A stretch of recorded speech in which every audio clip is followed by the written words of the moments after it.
Her father was sick, her parents were poor. She left for the city with one dream, to make them proud. But what she didn't know was that the woman who promised to help her was secretly involved in trafficking young girls.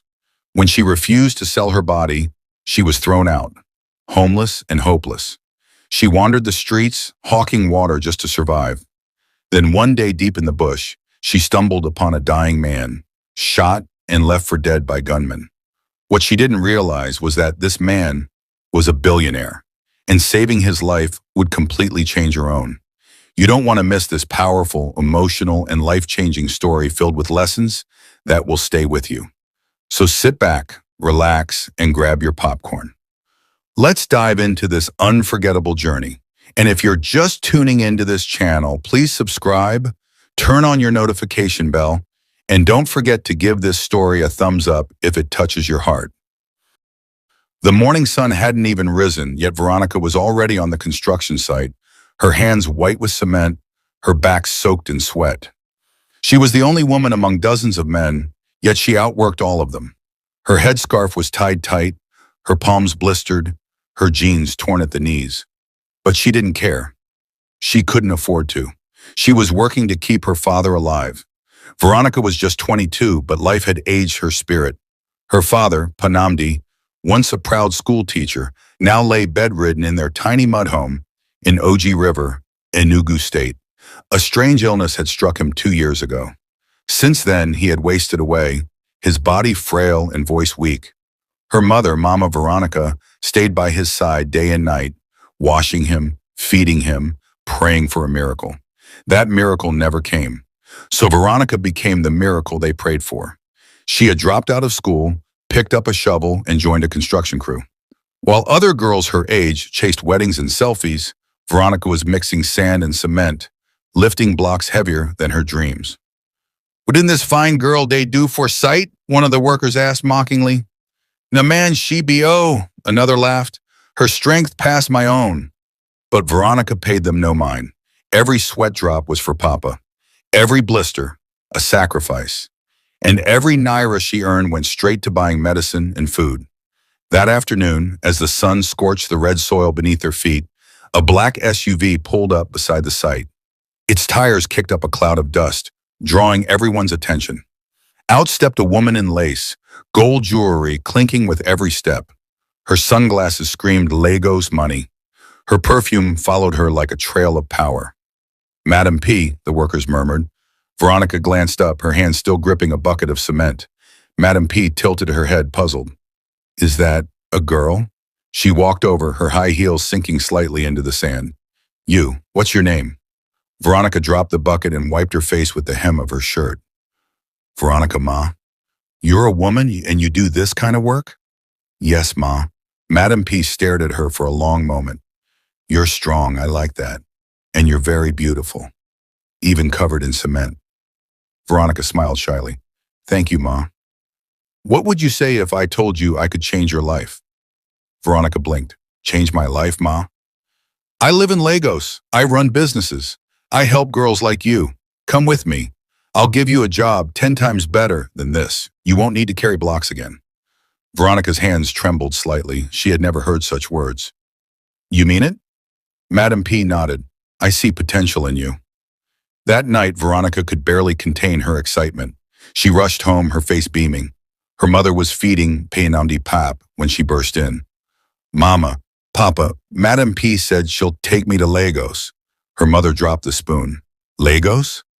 "She said she'll give me a better job, more money, no more block carrying. She said she sees potential in me."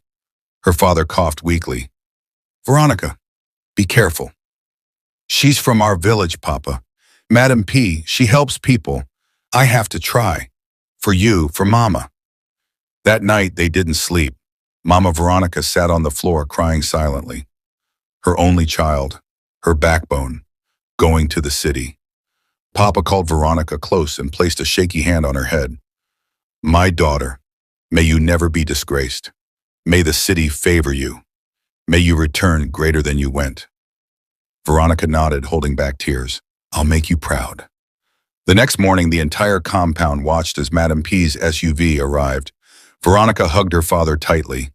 "I'll come back with money for your treatment," she whispered. Her mother held her, weeping into her shoulder. "Don't let the city change your heart." Veronica got in the car. As the SUV pulled away, she looked out the window and saw her parents getting smaller and smaller. She didn't know it yet, but the city wasn't welcoming her with open arms. It was preparing to break her. The drive to Lagos was long and hot, but Veronica barely noticed. Her eyes were glued to the windows. She had never left Enugu State before. Every town they passed, every billboard, every tall building felt like a step into a new world. A better world. Madam P didn't talk much. She mostly scrolled through her phone and made short, sharp business calls. "No, no, transfer it now. I don't do excuses," she barked into the phone. Veronica sat quietly beside her, trying not to fidget, her bag of clothes tucked beneath her feet. When they finally crossed into Lagos, it was like stepping into a dream. Towering buildings scraped the sky. The roads were wet and bustling. Traffic was chaotic but alive. Everywhere, people seemed in a hurry, chasing something. It was nothing like the dusty village of Oji River. Veronica's heart fluttered with hope. Maybe, just maybe, her life was about to change forever. Madam P's car turned into a gated estate in Lekki. It was more beautiful than anything Veronica had ever seen. High walls, electric gates, sparkling pavements, and trimmed lawns. They pulled into a driveway and stopped in front of a large duplex painted ivory white with flower beds that looked like they belonged in a movie. Madam P's driver opened the door and Veronica stepped out, clutching her small bag. "Welcome to your new life," Madam P said, smiling. Inside the house, it was like entering a palace. Marble tiles, huge chandeliers, sofas so soft they swallowed you when you sat. Veronica stood still, her eyes wide, afraid to even touch anything. "You'll be staying here with me for now," Madam P said, handing her a towel. "Go freshen up. There's food in the fridge." Veronica couldn't believe her ears. She showered in a bathroom with hot water. She ate rice with chicken, not the bony village kind, but fat, juicy chicken legs. That night, she slept on a real mattress with clean sheets. No mosquitoes, no bucket of water by the bed. She cried silently, not tears of sadness, but tears of hope. The next day, she woke early, dressed neatly, and waited for Madam P, but no mention of work came. Instead, Madam P told her to relax. "Enjoy yourself. You've been working too hard all your life. Let Lagos pamper you a little." Veronica nodded, unsure but grateful. One day passed, then two, then four, a week. No work, no explanation. She watched TV, scrolled through the internet, and helped clean the house here and there. But she grew restless. Each day she delayed was another day her father wasn't getting treatment. One evening she found the courage to ask, "Ma, please, when will I start the job you promised me?" Madam P smiled from her spot on the couch, sipping red wine. "Tonight," Veronica blinked. "Tonight? Yes, your first assignment will come this evening. Be ready." Veronica bowed. "Thank you, Ma." She rushed to her room and began ironing the only decent dress she had. In her heart, she was sure it must be a night shift job, maybe a hotel receptionist, a cleaner, even a night security post. It didn't matter. She was ready. But at 8 p.m., Madam P knocked on her door and entered, holding a shopping bag. "Wear this," she said, tossing it on the bed. Veronica opened the bag. Her heart dropped. Inside was a tiny red dress, barely any fabric, just straps and tight curves. She looked up. "Ma, I don't understand." Madam P's tone changed. "You're going out with a guest. He paid for you. Wear it." Veronica froze. "Paid for me?" "Yes, he likes fresh village girls. Don't act dumb. You're not here to cook and clean. This is Lagos." Veronica's voice trembled. "But I thought you were giving me a real job. You said—" Madam P slammed her wine glass on the table. "This is the guape, and you'll make 10 times your bricklayer pay in one night. Just smile and be sweet." Veronica backed away. "I can't. I'm not a prostitute." "Then get out," Madam P said coldly. "Now, take your bag and go." Veronica stood frozen. Outside at this time? In a strange city? "Out!" Madam P screamed. "You think I'm running a charity? You think I fed you for free? Get out before I call the security." Veronica grabbed her nylon bag, her heart pounding. No shoes, no money, no idea where she was. The gate slammed behind her. She stood on the dark, quiet street, the lights of Lagos suddenly cold and cruel. Just hours ago, she was full of hope. Now she was homeless in a city that didn't care if she lived or died. The gate slammed shut behind her with a loud clang that echoed through the empty street. Veronica stood frozen on the curb outside Madame P's mansion, holding nothing but a worn nylon bag containing her clothes and a cracked old phone with no SIM card. The street was quiet, save for the distant honks of traffic and the buzz of a nearby transformer. She had no idea where she was. Just hours ago, she was watching Netflix on a soft couch in an air-conditioned room eating fried rice. Now, she was barefoot in the cold night of Lagos, confused, scared, and humiliated. The dress she wore barely covered her thighs. Her braids were loose. Her voice trembled. God, what have I done wrong? She thought of her father, sick and waiting. Her mother, believing she was safe. If only they knew their daughter was now stranded with nowhere to go, in a city that didn't know her name. She walked, not knowing where she was heading. One estate security man hissed, "Hey, where you dey go like that? Abi, you be one of those Olosho way they waka at night?" She didn't answer. She just kept walking, hugging herself tightly. The streets of Lagos at night were not friendly, especially to girls like her. Men slowed their cars and rolled down their windows, offering rides. Others shouted suggestive things at her. One man followed her for 3 streets, whispering, "You fine pass all those Instagram girls. Come enter Motormake, I treat you like queen." She ran. Eventually she found an empty bus stop shelter and curled herself on the bench. But even that didn't last. Around midnight, a group of young area boys arrived, reeking of alcohol. "Wouldn't this one day do here?" one of them slurred. Another laughed. "Maybe she won't join us tonight." Veronica jumped up and ran again. By 2 a.m., she had no choice but to crouch beside a locked kiosk, using her bag as a pillow and her wrapper as a blanket. The ground was cold and mosquitoes feasted on her legs. Her stomach growled. Her back ached. Tears slipped down her cheeks, but she wiped them away angrily. "I won't cry," she whispered to herself. "I'm not weak." But inside, she was broken. By dawn, people began sweeping the streets. Veronica stood up, dusted her wrapper, and washed her face at a leaking pipe by the roadside. A woman selling a curry nearby stared at her suspiciously but said nothing. She had no money. She remembered Madame P's final words, "Get out before I call security." That woman had lured her from the village with promises of a better life, only to try to sell her to a man like a piece of meat. The thought made Veronica tremble with rage. She decided one thing that morning. She would rather starve than sell her body. She began knocking on doors. From one shop to another, she pleaded, "Please, Ma, I'm looking for a cleaning job. Anything. I can wash, I can sweep."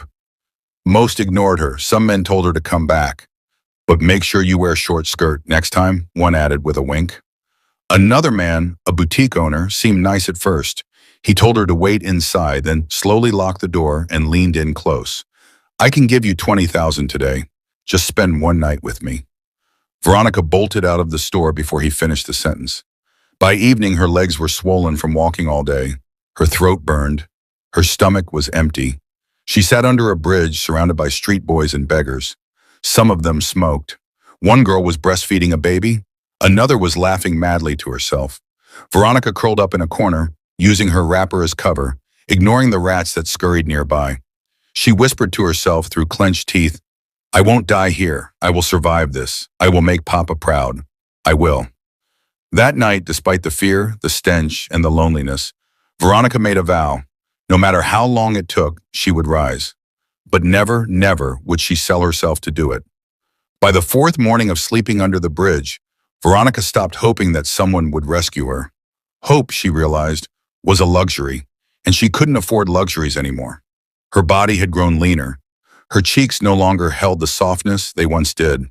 Her once glowing dark skin now looked dusty and dry from days under the sun and nights exposed to the wind. But her spirit? Unbroken. That morning, she joined a group of street hawkers gathering near a kiosk close to Ohoda. They carried buckets filled with chilled sachet water, known as pure water. Veronica watched them, girls her age, some even younger, balancing basins on their heads, weaving through Lagos traffic, screaming, "Water for 50 naira! Buy your cold water!" A girl named Chinwe, with quick eyes and a sharp tongue, noticed Veronica standing nearby. "You dey look? You want sell or you want beg?" Chinwe asked. "I want to sell," Veronica replied softly. Chinwe eyed her up and down. "You get money to buy water?" Veronica shook her head. Chinwe hissed, "Then go find another way to survive." But an old woman selling roasted plantain nearby intervened. "Give her a bucket. Let her try. If she no return your money, curse her." Chinwe reluctantly gave Veronica a small bowl filled with cold sachets. "If you sell finish, bring 800 naira. The rest is yours. You spoil my water, you go see madness." Veronica nodded, lifting the bowl onto her head. The first time she stepped into traffic, her hands trembled. Cars honked. Bus drivers shouted. Conductors cursed. He laughed and walked away, but not before muttering, "Pride go kill you." But Veronica wasn't proud. She was desperate. Desperate to keep what little she had left, her dignity.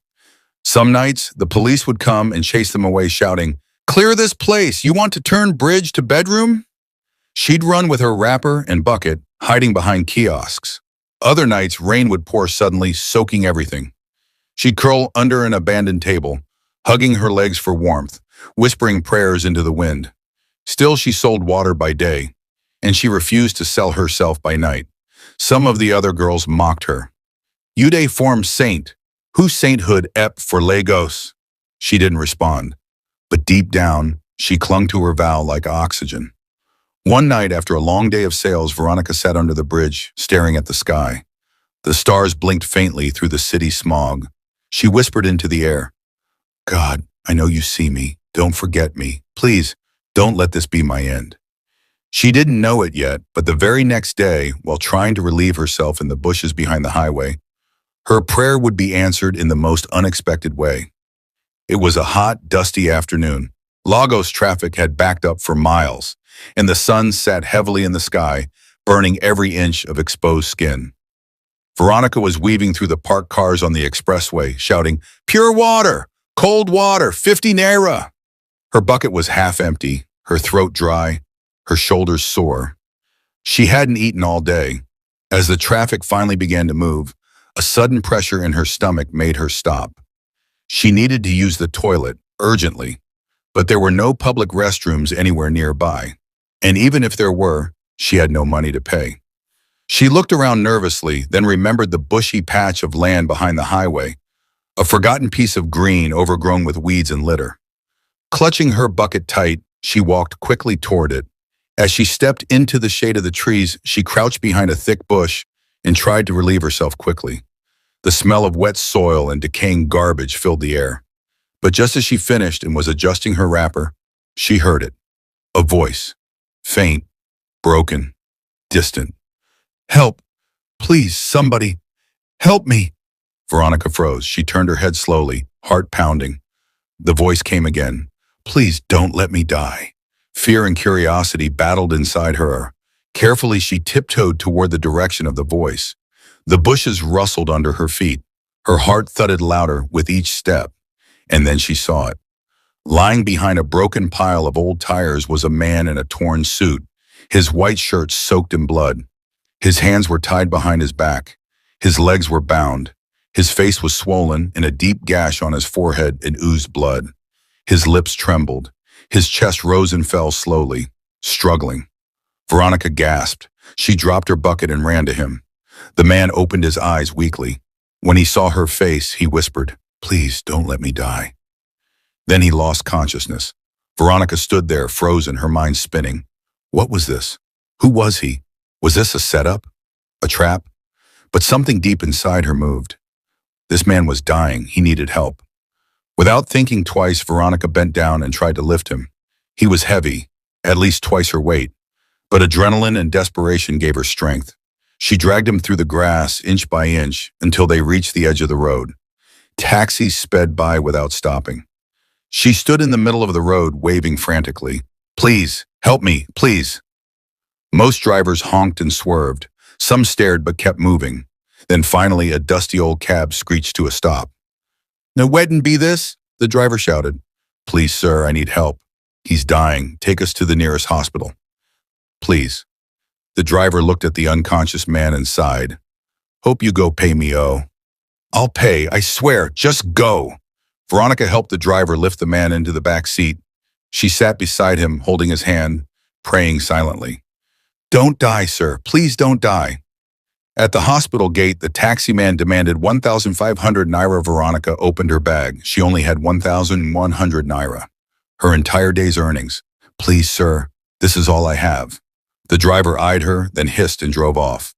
Inside the emergency ward, the nurses barely looked up. "Is he your relative?" one asked. "No, but he's done." "Where is his deposit?" "I don't have any money left, but he needs help, please." The nurse shook her head. "No deposit, no treatment." Veronica's voice cracked. "Please, please don't let him die. He was left to die in the bush. He has nobody." She dropped to her knees. After minutes of pleading, the doctor finally appeared. He checked the man's pulse and shouted, "We need to stabilize him now." "But, sir," the nurse said, "we need blood. His type is O+, and our bank is empty."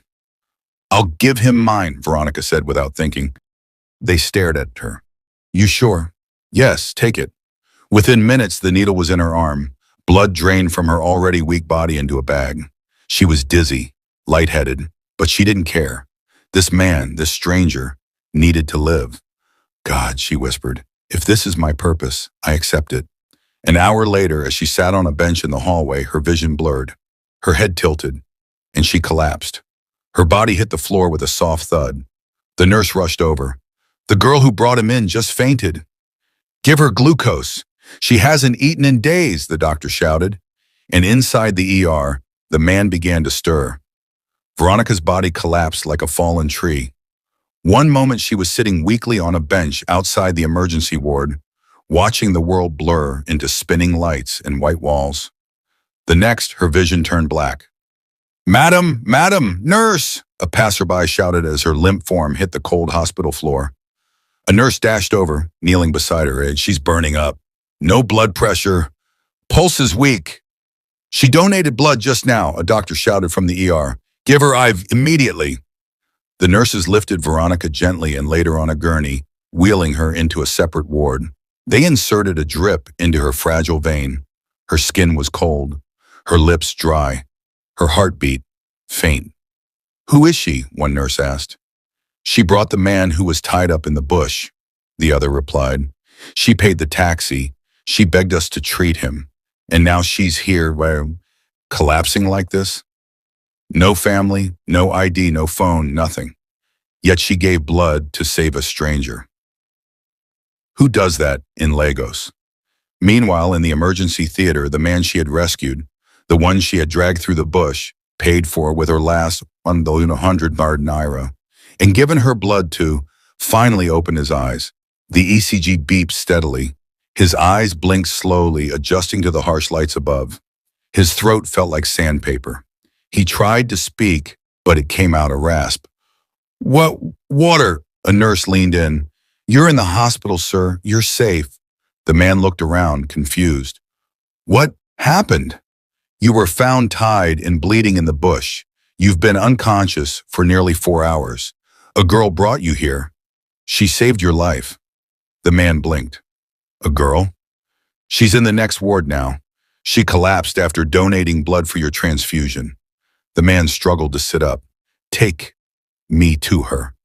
"Sir, you just regained—" "I said take me to her," he growled. His voice was weak, but his tone carried the weight of power. Authority. The nurse paused, sensing that this man wasn't just anybody. With shaky legs, he stepped down from the bed, still in his torn, blood-stained clothes. The drip in his hand swayed as he walked slowly to the next ward, guided by the nurse. The door creaked open. There she was, Veronica, lying on the hospital bed, face pale, arms strapped to an IV. Her wrapper was still dirty from the bush. Her body looked fragile, like she might disappear into the sheets at any moment. The man stood in the doorway for a long, breathless moment. He stepped forward, slowly, painfully, until he was beside her. And then he whispered, "You saved me." His voice cracked. Veronica stirred, her eyes fluttering open. She looked confused at first, then saw him. "You're awake," she mumbled. "I am," he said, lowering himself beside her bed. "Because of you."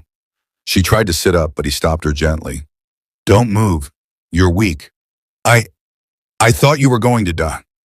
He looked away for a moment. "I nearly did. But you dragged me out of the bush, called a taxi, paid with your last money, begged these doctors to help me, and gave me your own blood." Veronica looked down. "I couldn't leave you there. I just couldn't." "Why?" he asked softly. Tears filled her eyes. "Because even if nobody sees me, I still have a heart." That single sentence hit him like thunder. He sat beside her, stunned. This girl, skinny, homeless, barefoot, nameless, had shown more humanity than anyone in his world had in years. "I promise you," he said, his voice filled with trembling conviction, "your life will never be the same again." At that moment, a man in a black suit burst into the hospital room, panting. "Sir, thank God we found you, sir. Everyone's been searching." The man held up a hand. "Later, Isaac, later." The suited man nodded and stood by the door, staring at Veronica with a confused expression. The man turned back to Veronica. "What's your name?" She hesitated. "Veronica, from Enugu." He extended his hand. "Veronica, I am Chief Madhu, chairman of Madhu Group, and from this moment, I owe you my life." Veronica stared at the man seated beside her hospital bed, unsure if she had heard him correctly. Chief Madhu? The name wasn't unfamiliar. Even on the streets, she had heard whispers of him, the tech mogul who built Madhu Group from scratch.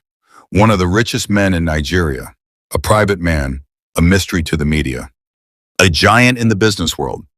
And now that man was seated beside her, wearing torn clothes, wounds still fresh, his eyes filled with something she didn't expect from a billionaire: gratitude.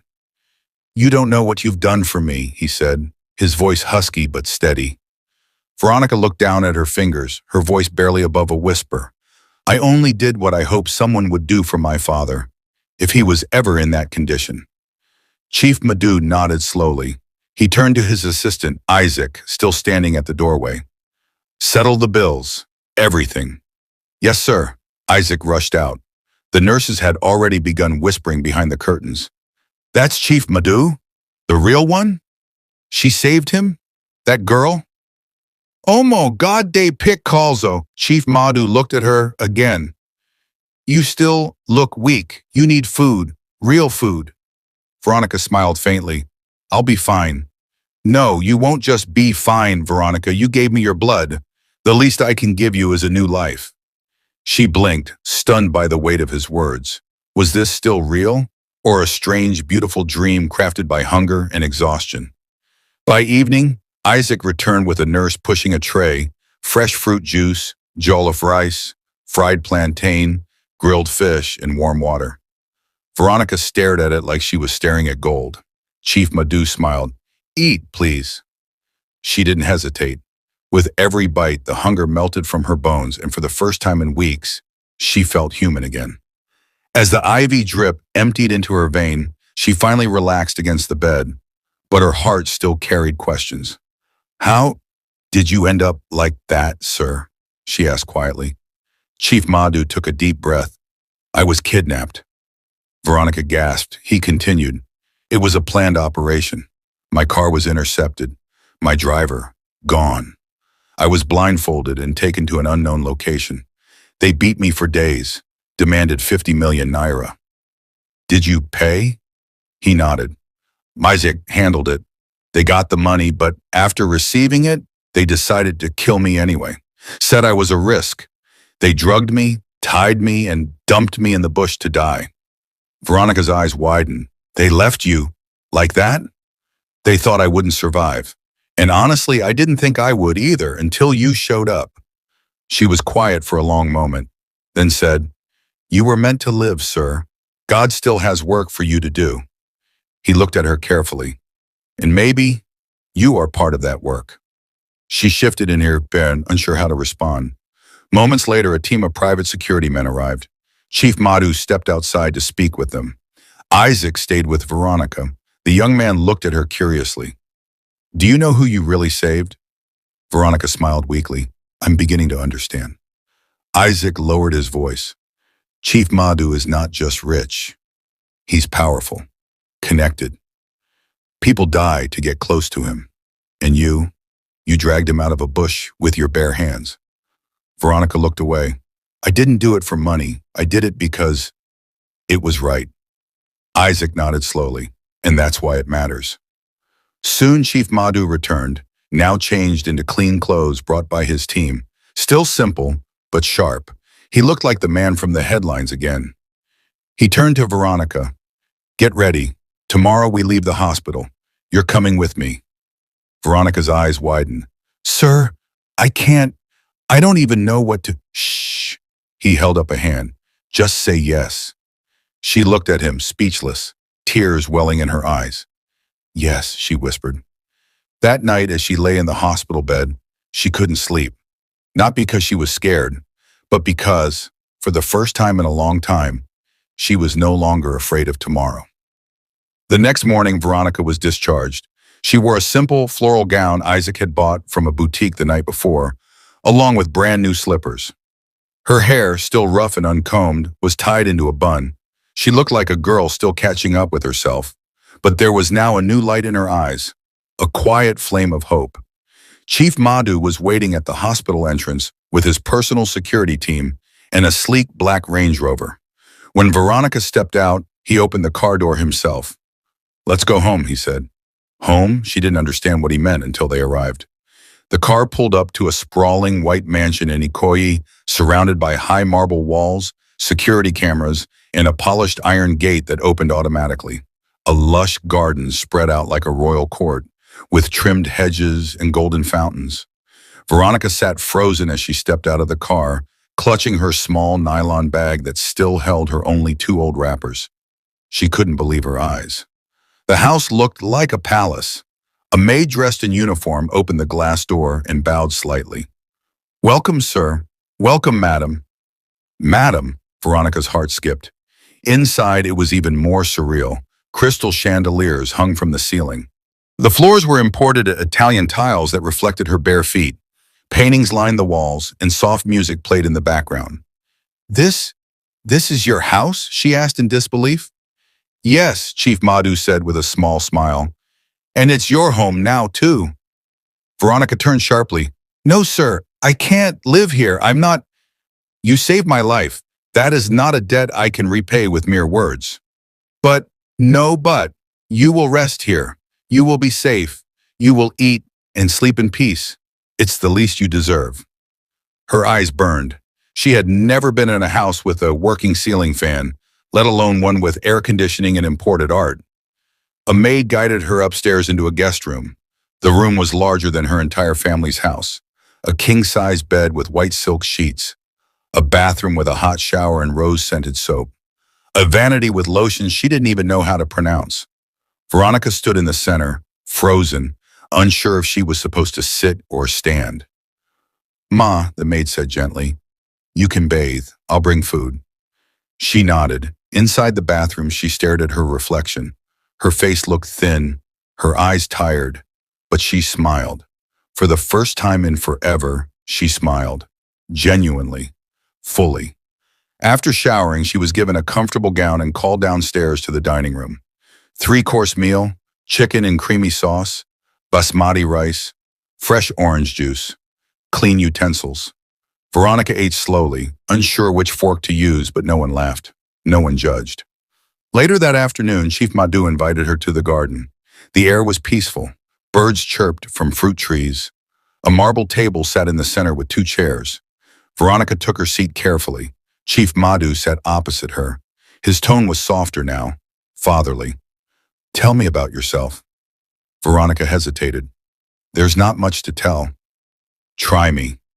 She opened up, slowly at first. She spoke of her father, a retired teacher, now bedridden and ill, her mother who worked like a donkey to feed them, the job she took as a bricklayer to keep them alive, and finally the Madam P. She said she'd give me a job. She lied. When I refused to sleep with the man she brought, she threw me out. Chief Madhu's eyes darkened. That woman, she will pay for what she did to you. I don't care about her anymore. I just want to help my parents.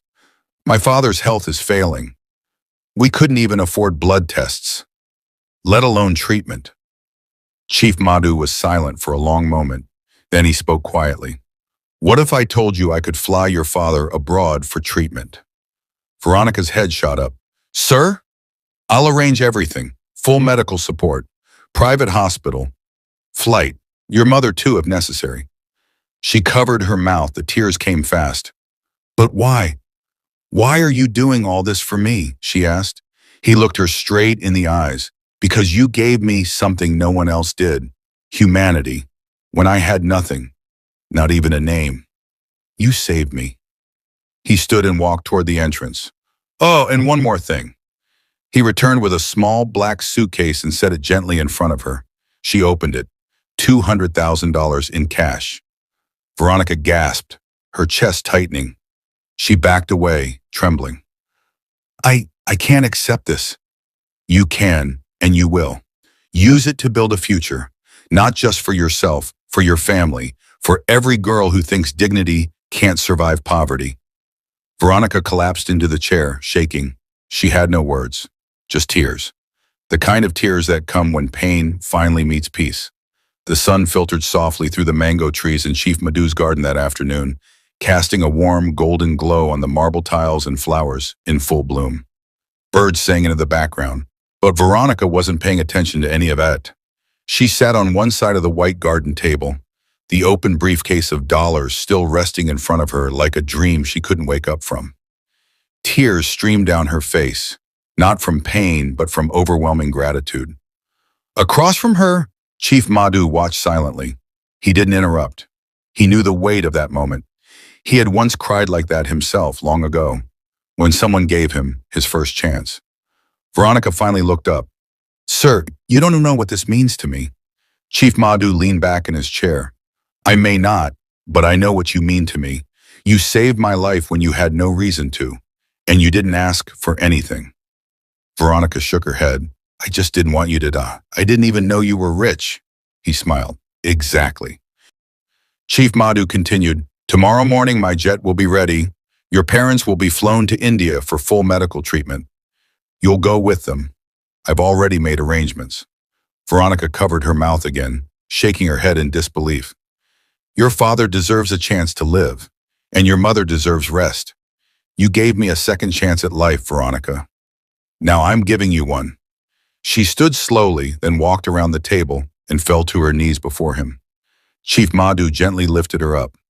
No, you don't kneel to me. You stand tall, because after all you've survived, you are stronger than most people I know. She looked into his eyes. Thank you. Thank you, sir. But before she could finish, he placed something else on the table. A house document. 3-bedroom bungalow, yours. Title in your name. You'll never be homeless again. Veronica froze. Sir, this is too much. Not for someone who gave blood on an empty stomach. For a man she didn't even know. There was a pause. A long, peaceful pause. Veronica stepped back and looked up at the sky. She could see the clouds shifting slowly. Just days ago, she was hawking water, dodging area boys, sleeping under a bridge. Now, she stood in a billionaire's mansion garden, holding the keys to a new life. She whispered softly to herself, Papa, you'll finally get the help you need. Tears came again, but they weren't bitter this time. They were full of joy, full of healing, full of God. Chief Madhu looked at her with the quiet pride of a father. This is not charity, Veronica. This is harvest. You sowed kindness, and now you're reaping destiny. As the garden breeze rustled the leaves, Veronica took one deep breath, then whispered, Thank you, God, for this miracle. And with that, her story, once built on hardship, betrayal, and suffering, turned the final page into something far greater. Redemption, moral of the story. Kindness and integrity never go unnoticed. Even when the world turns its back, staying true to your values will lead you to destiny.